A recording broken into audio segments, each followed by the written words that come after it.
Baik, perkenalkan nama saya Selvin Anis Mandoro. Saya dari kelas 6. Nah, dalam video ini saya akan membahas tentang sakramen baptis.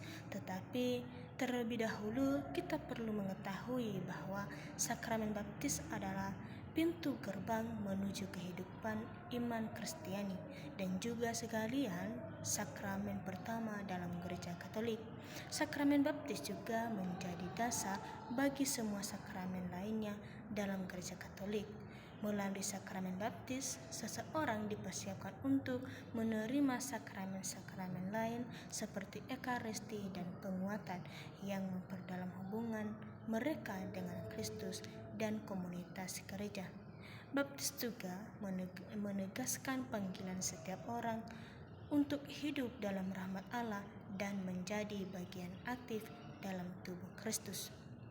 Melalui sakramen ini juga, seseorang dibebaskan dari dosa asal dan dosa-dosa pribadi dengan dilahirkan kembali oleh air dan Roh Kudus dan diangkat menjadi anak Allah. Baptis juga menandai penerimaan seseorang ke dalam gereja, tubuh Kristus yang merupakan keluarga Allah di dunia. Dalam Matius bab 28 ayat 19-20, Yesus sendiri memberi perintah untuk membaptis. Pergilah, jadikanlah semua bangsa muridku dan baptislah mereka dalam nama Bapa dan Anak dan Roh Kudus, dan ajarlah mereka melalui segala sesuatu yang telah kuperintahkan kepadamu. Ayat ini menegaskan bahwa baptis bukan hanya sebuah ritus, tetapi juga panggilan untuk hidup dalam iman dan kasih Allah. Makna dalam sakramen baptis ini sangatlah mendalam. Dalam Katekismus Gereja Katolik KGK 1213, baptis dijelaskan sebagai sakramen yang menjadi dasar seluruh kehidupan Kristiani, pintu masuk menuju sakramen-sakramen lainnya, dan jalan masuk menuju kehidupan dalam Roh Kudus.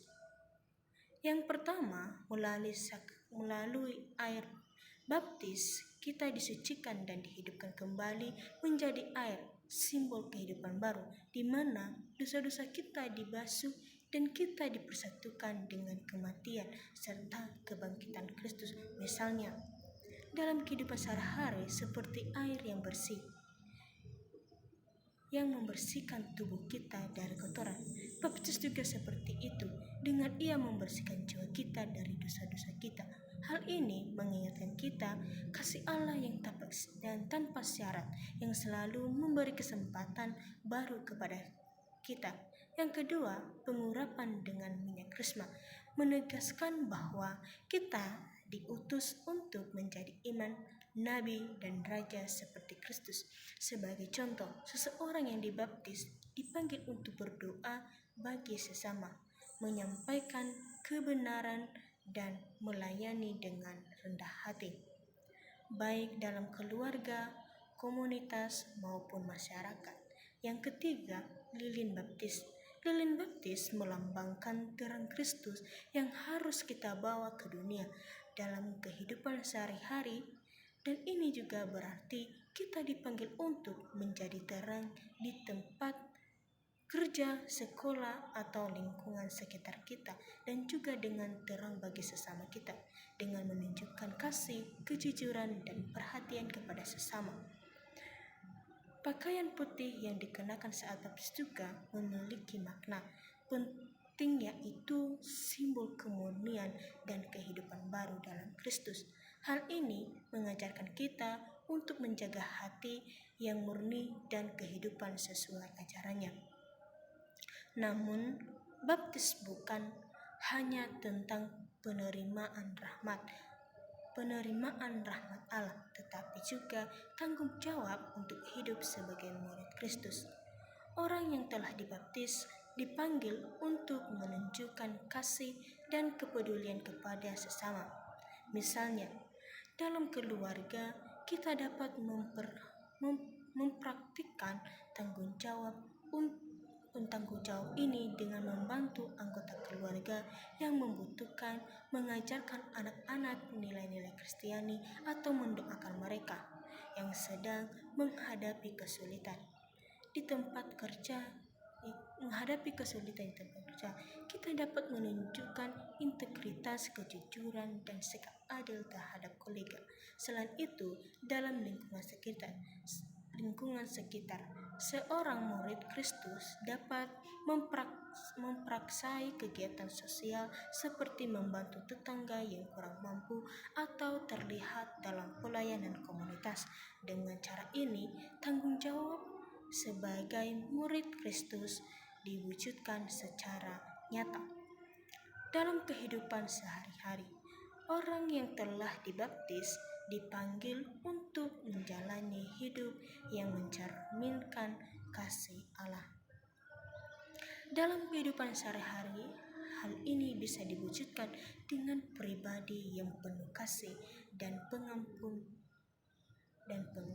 misalnya saat menghadapi konflik di keluarga atau pekerjaan. Kita dipanggil untuk mengutamakan rekonsiliasi daripada dendam.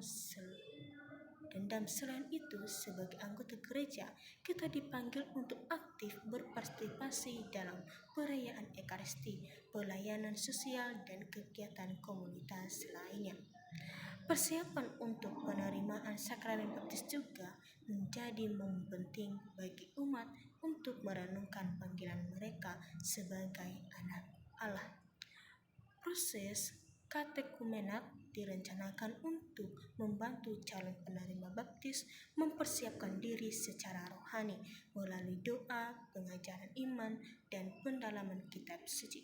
Secara praktis, katekumenat juga memberikan pembekalan tentang bagaimana menjalani hidup sebagai murid Kristus, seperti terlibat dalam pelayanan sosial atau membangun kebiasaan hidup doa yang teratur. Dengan demikian,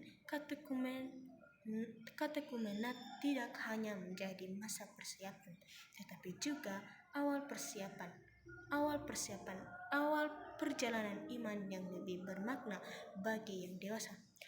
Proses katekumenat memberikan kesempatan untuk memahami iman Katolik secara mendalam dan membangun kehidupan yang erat dengan Kristus.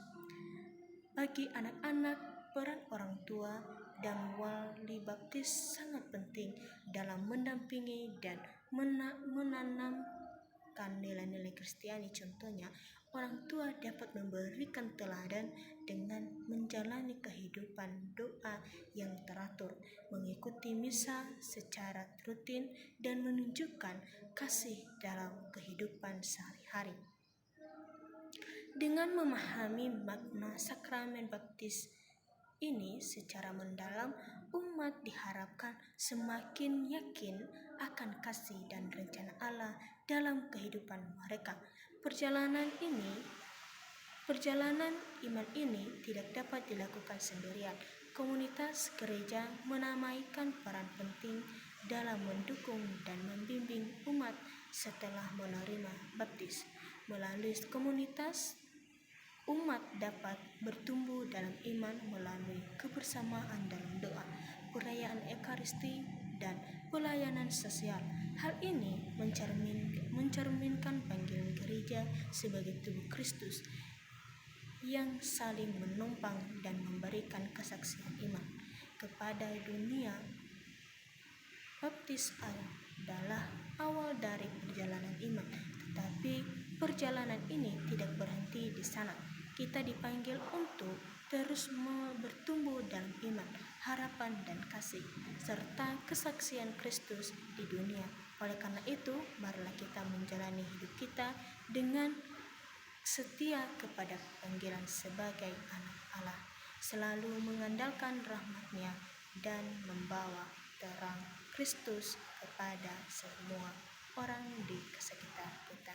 Sekian dan terima kasih.